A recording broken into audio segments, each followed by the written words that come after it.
generación uniéndose para retomar el valor que es habitar en la casa del Señor. Me acuerdo de la oración de David que decía: Señor, permíteme habitar en tu templo para contemplar tu hermosura todos los días de mi vida. Y Whitney y yo tenemos el gran privilegio, mi esposa y yo, de dirigir un movimiento de alcance universitario, y la mayor parte de nuestros días las pasamos cotorreando con morros en universidades, en nuestra casa. Amamos el café y es una gran excusa para sentarnos con ellos, escuchar sus historias, escuchar lo que ellos aman, lo que les duele, y también poder ir a universidades y hacer espacios en donde el evangelio sea proclamado. Y una de las cosas que me sorprende es encontrar que generación Z, el 75% de esta generación se autopercibe como cristianos en este lado del mundo. 75% de las personas a las que tú le puedes preguntar en qué creen, tienen cierta idea de lo que nosotros llamamos cristianismo. Sin embargo, 3 de cada 5 de estas personas no tienen un compromiso profundo y activo de seguir a Jesús. 3 de cada 5 conocen a Dios, conocen de Dios, pero no han conocido a Dios, no han conocido su persona. Y a lo largo de los años podemos ver diferencias generacionales que dividen a una generación de la otra, pero también puentes que hacen que estas generaciones puedan compartir cosas y encontrar similitudes, y una de esas siempre ha sido la religión. Como lo dije en la mañana, es increíble que 2000 y tantos años después sigamos hablando de este maestro que enseñó a 12 de sus amigos a cómo caminar en el reino. Ahora, una de las cosas que se me hacen más interesantes es que actualmente vemos la religión como algo malo, ¿no? ¿Cuántos de ustedes han dicho como yo no quiero ser un religioso? Y hemos usado la palabra religión como algo despectivo dentro del cristianismo. Uno de mis autores favoritos, C.S. Lewis, recientemente estaba leyéndolo, y en uno de sus tratados teológicos, porque no solo escribió Narnia, escribió un montón de otras cosas que me fascinan, pero hizo una observación muy interesante que creo que sigue vigente, y es el hábito que la sociedad tiene de redefinir palabras, ¿no? Como antiguamente se usaba la palabra caballero para referirse a alguien de la nobleza que tenía una espada y que luchaba por ciertos ideales políticos del reino, y ahora usamos la palabra caballero para referirse a alguien que abre la puerta del coche, quita la silla antes de que tu novia se sienta. Pero eso mismo hemos hecho con muchas palabras del cristianismo. Palabras que no solo se nos han sido dadas a través de la palabra de Dios, de la Biblia, sino también de la tradición histórica, de hombres comprometidos con seguir a Jesús y sus enseñanzas. Y yo creo que una de las palabras más afectadas a la que hemos redefinido es la palabra religión. Porque hemos vuelto la palabra religión como lo completamente opuesto a relación. Hemos usado la palabra religión como si fuera una división entre Dios y nosotros, y solo una serie de normas y reglas que seguimos para poder decirnos cristianos. Pero el verdadero significado de la palabra religión es atar. Y la palabra religión era este sentido en el que nosotros estábamos enlazados, atados, nosotros con Dios, Dios con nosotros, pero también nosotros uno con el otro, con la iglesia. Y en la mañana cité uno de los padres de la iglesia que más me vuela en la cabeza, San Cipriano, que dice: nadie puede decirse hijo de Dios sin considerarse también un hijo de la iglesia. Y creo que Kalimba lo estaba diciendo hace rato, ¿cuántos de nosotros hemos querido un cristianismo sin una casa en donde comportarnos y aprender a comportarnos como cristianos? Es como si nos encantara ser hijos huérfanos y camináramos por el mundo sin querer una relación lateral con más personas que se identifican con el mismo Padre del cual nosotros hemos sido adoptados. Aquel que se considera hijo de Dios también tiene que considerarse hijo de la iglesia. Aquel que se considera hijo de Dios desea y anhela criarse y crecer en la iglesia, porque es en este lugar, es en esta familia en la que nosotros como novia del Señor estamos siendo purificados y perfeccionados para amarle como Él quiere que le amemos, para permanecer en su templo, no solo contemplándolo como un espectáculo o como un objeto en un museo, sino contemplándolo como aquel que puede transformar nuestra identidad una vez tenemos intimidad con Él. Este mismo autor, el de las Crónicas de Narnia, ¿alguien aquí le gusta las Crónicas de Narnia? ¿Alguien de aquí le gusta El Señor de los Anillos? Ok, ¿alguna abuela aquí? Siempre pregunto esto. ¿Alguna abuelita o mamá aquí creen que esos son del diablo? Ok, señora, para usted, ¿no cree que es del diablo? Su mamá, para su mamá. Estos dos autores, el autor de las Crónicas de Narnia y el autor de El Señor de los Anillos, son de mis teólogos favoritos. Eran cristianos como usted, su mamá y como yo, y dejaron mucha riqueza para que nosotros pudiésemos conocer al Señor Jesús, su reino y también a la iglesia.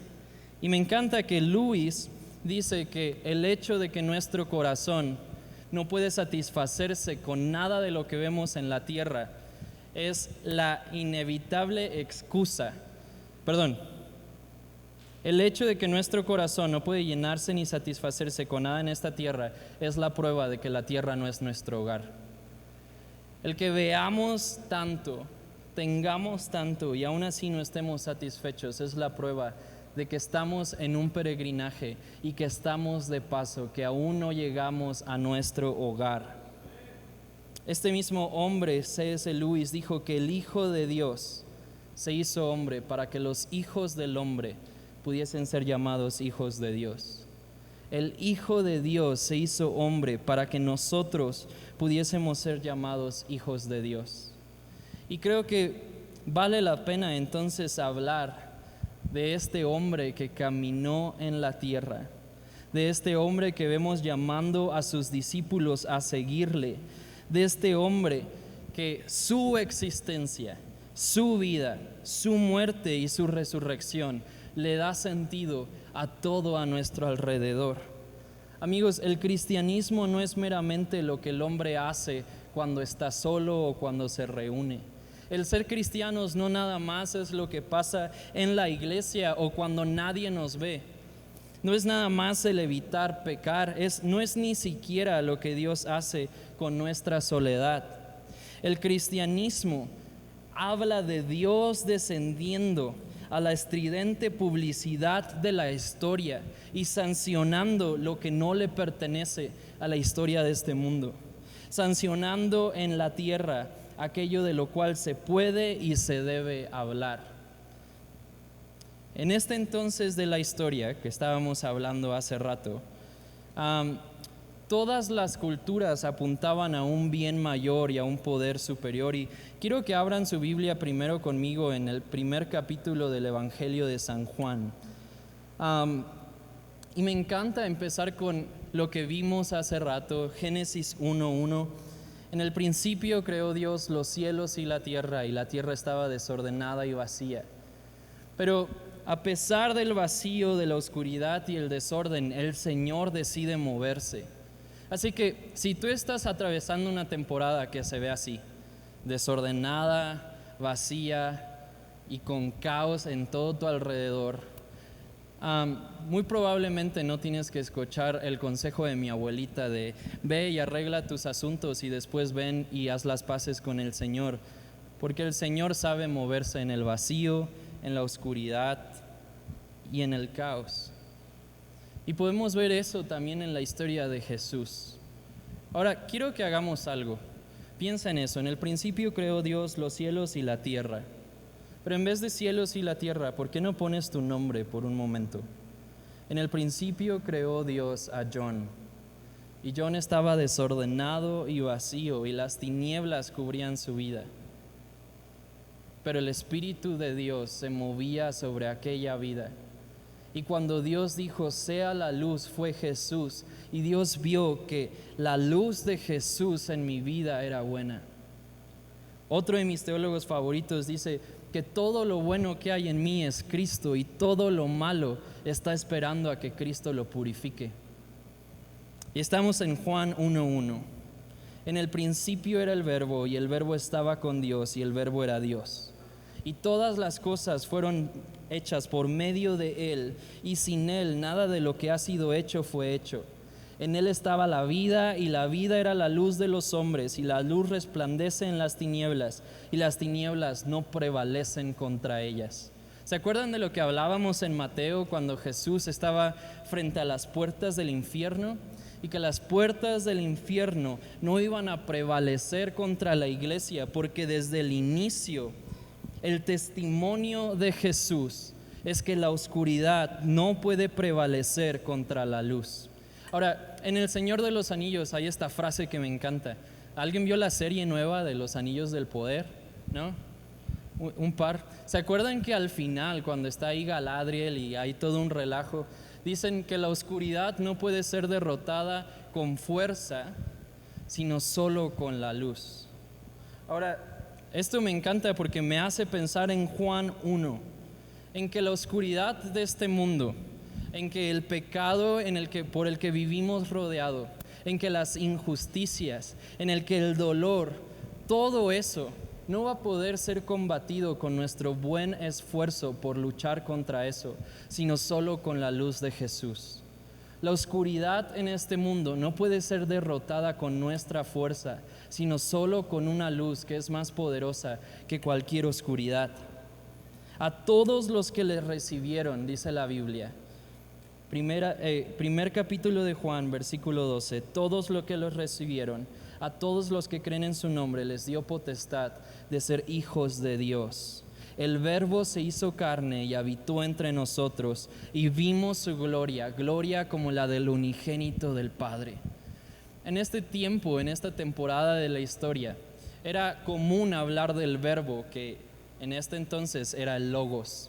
Y el Logos era una verdad para estas culturas, para la cultura griega y romana. Era la verdad que sostenía todas las verdades. Entonces tenemos el Logos como la verdad inalcanzable, del cual todas las verdades que tú conoces, toda la filosofía, toda la ciencia accesible en este momento dependían del Logos. Ahora esto suena como una clase, ¿no? Pero el Logos era esta verdad inalcanzable del cual todas las otras verdades dependían. Y para ellos el Logos nunca iba a acercarse a nosotros, sino que poco a poco iba a ser revelando. Y entonces Juan está describiendo a Jesús en un lenguaje que ellos entienden y les dicen, esa verdad inalcanzable, eso que ustedes piensan que ustedes nunca se van a poder acercar a ese tipo de conocimiento, es una persona. Se llama Jesucristo y vimos su gloria, caminó entre nosotros, hizo milagros, nos enseñó. Y ese mismo Verbo no quedó inalcanzable como un concepto filosófico alejado, sino que habitó entre nosotros. Comimos cevichito, nos juntamos en la casa de nuestros amigos, tocamos juntos, celebramos juntos, lloramos juntos. Y Jesús lo hace una y otra vez a lo largo de su caminar en la tierra. Establece su reino en medio de lugares culturales, donde seguramente tu abuelita y mi abuelita nos recomendarían no estar a ciertas horas de la noche. Jesús jangueó con gente que mi mamá quizá no me dejaría ser amigo, y declaró que su iglesia redimiría las culturas, pues la cultura de Jesús está sobre cualquier cultura de este mundo.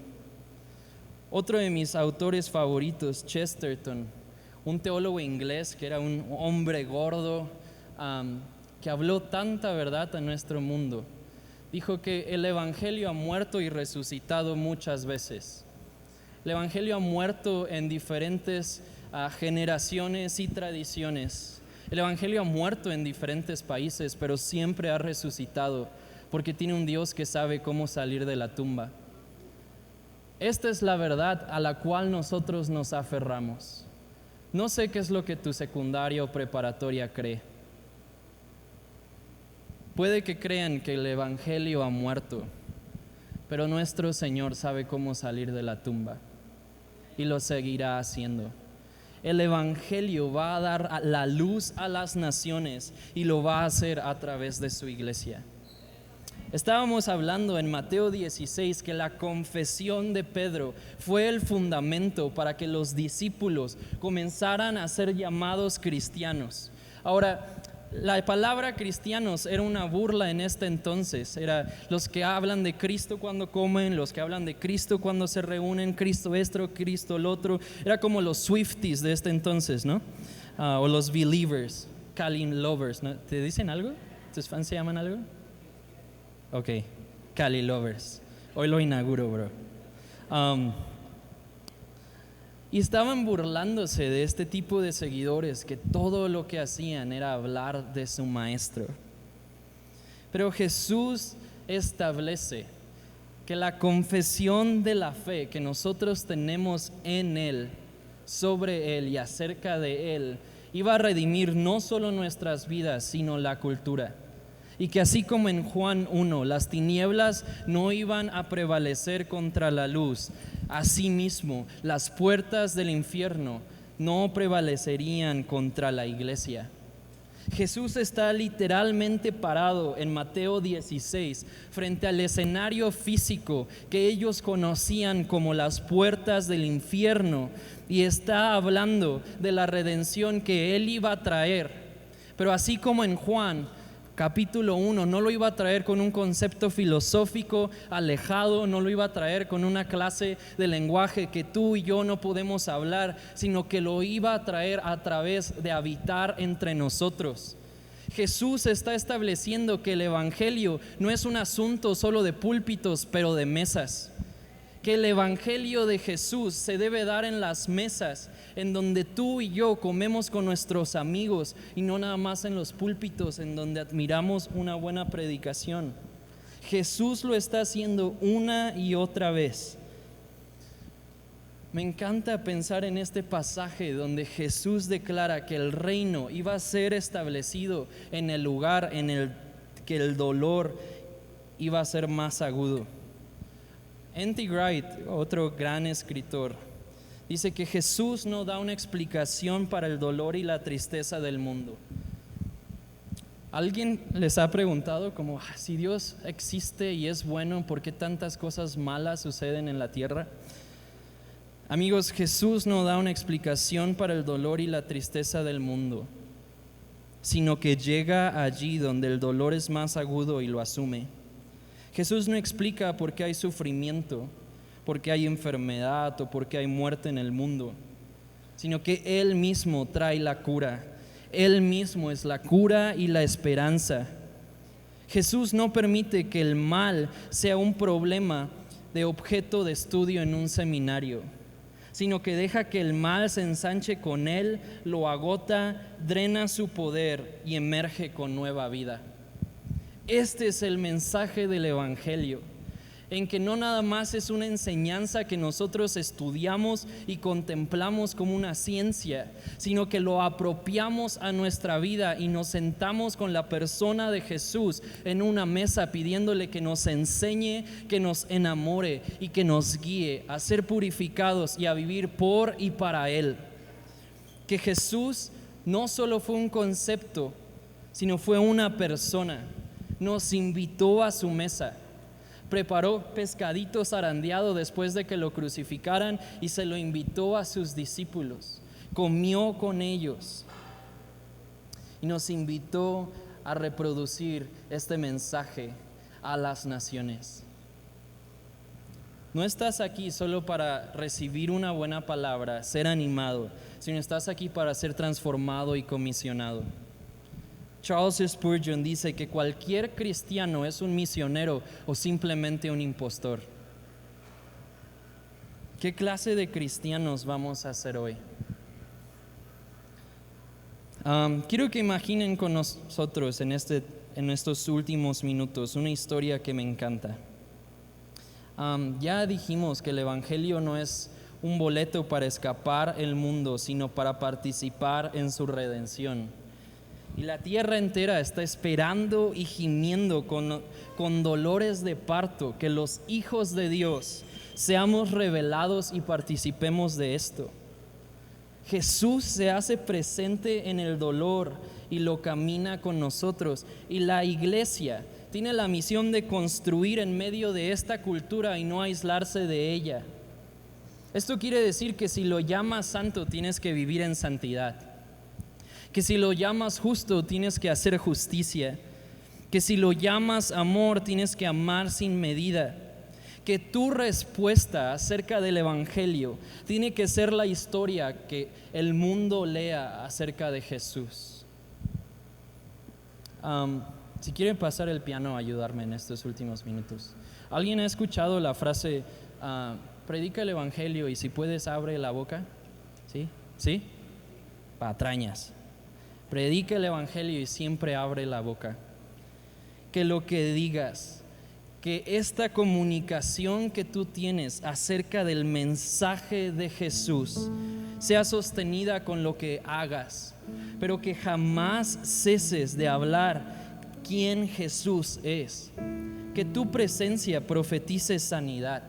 Que recuerdes todos los días de tu vida que no fuiste salvo para correr al cielo, sino para que el cielo corra a través de ti. Que así como Jesús en este momento puedas pararte junto a tu comunidad, enfrente de las puertas del infierno, sabiendo que es ahí en donde el Señor nos ha llamado a ser iglesia. Quiero que imaginen juntos conmigo un momento en la historia del Señor de los Anillos, y si no la has visto, quizá puedes hacer lo mismo que Whitney y yo vamos a hacer cuando regresemos a nuestra casa, y es aventarnos todo un maratón. Acabamos de llegar de la luna de miel, no hemos ido a la casa, entonces este es un momento especial. Pero somos fans inmensos. Cuando iba a la secundaria tomé una clase para aprender a hablar élfico. No sé hablar élfico, nomás con el español me doy, pero así de friki éramos. Y hay este momento, si no has visto la película, te voy a ayudar a pensarlo. Estamos en una cueva, está oscuro, hay humedad y hay una comunidad llamada la Comunidad del Anillo. Básicamente era este grupo de criaturas mágicas y místicas llamadas a destruir un anillo que era básicamente la representación del mal, que alguien que lo quiere, lo anhela, y una vez que esa persona lo porta, surgen todas las cosas malas dentro de él y a flor de piel viven su pecado, básicamente. Y está en este lugar Frodo, Sam, son hobbits que son tipo enanos, pero un poco más delgados, con los pies peludos, y son súper bonachones, les encanta hacer comidas, viven en comarcas que son como hoyos en la tierra. Y está también Aragorn, que es un rey, el heredero al reino, que no quiere ser un rey, es un humano súper varonil, es como la descripción de lo que todo hombre teníamos que hacer. Está Legolas, que se parece un poco a Fons, es así alto, es el elfo, es como la descripción de la belleza en esta historia. Y bueno, está Gandalf, que es como, no sé, un pastor, ¿no? Es como la representación de un buen pastor. Piensen en Kalimba, ¿no? Solo que muchísimo más alto, barbón, y tiene una vara, y blanco. Él me lo dijo. Pero están llegando a un lugar que se llama las puertas de Moria. Y este era un portal físico, pero también tenía como un símbolo espiritual en este mundo, y era un símbolo de la oscuridad, entre la oscuridad y la luz, ¿sabes? Eran las minas que eran el hogar de los enanos, que ya no eran el hogar de los enanos, sino que había sido destruida, y ahora era el territorio de la sombra y de los enemigos. Era un lago oscuro en donde estaban las puertas de Durin, que era una entrada secreta a este lugar. Todos estos son detalles súper frikis, ¿no? Si van a mi casa, tengo un montón de Funko Pops de historias que le puedo contar a sus hijos, así que... pero básicamente era la entrada a un lugar de oscuridad, pero tenían que ir ahí porque era el único camino que había para completar su misión. Entonces, antes de entrar, un monstruo inmenso los ataca y los obliga a correr entrando a esta cueva sin posibilidad de retroceder. Y el grupo no está ahí porque quiere, o sea, no es como un paseo de verano bonito, sino es el único camino que ellos podían tomar. Y Gandalf, que era quizá el único consciente del peligro, agarra su vara iluminada y refleja una luz. Y la inscripción en esa puerta decía: entra, amigo, habla las palabras que te he dado y entrarás. Y Gandalf pronuncia esta palabra en élfico, que dice, que significa amigo. Y Frodo, que es el hobbit, le dice: Gandalf, desearía no estar vivo en este momento. Y yo, como buen Gensi, he deseado no estar vivo en varios momentos. Y Gandalf, con calma y sabiduría, le responde: no nos corresponde a nosotros decidir el final. Lo único que podemos decidir es qué hacer con el tiempo que se nos ha dado. Ahora, no vayan a publicar esto en Instagram como John 3:16 o algo así. Es una buena frase que nos ayuda a entender esto, pero no es la palabra de Dios. Pero este momento era un llamado a no retroceder. No podían escapar, no podían echarse para atrás. Lo único que podían era avanzar con fe. El camino era peligroso y oscuro, pero Gandalf les invita a toda la comunidad a no pensar en lo que va a suceder al final, sino tener la confianza que lo único que se podía hacer era confiar en que lo único que podemos decidir es qué hacer con el tiempo que se nos ha sido dado. Así que, así como Kalimba dijo, muchas veces enfrentamos problemas y no sabemos qué es lo que ha de venir al final. Pensamos que el Dios de nuestro futuro va a ser diferente al Dios en el que estamos experimentando en este momento. Pero Dios es inmutable, no cambia. Él es fiel y verdadero. Él ha de venir en un caballo blanco y sus ojos van a ser como el fuego. Y en sus piernas va a decir: Jesús, fiel y verdadero. En las piernas de nuestro Cristo resucitado, nuestro Rey en gloria, la inscripción en su cuerpo va a ser fiel y verdadero.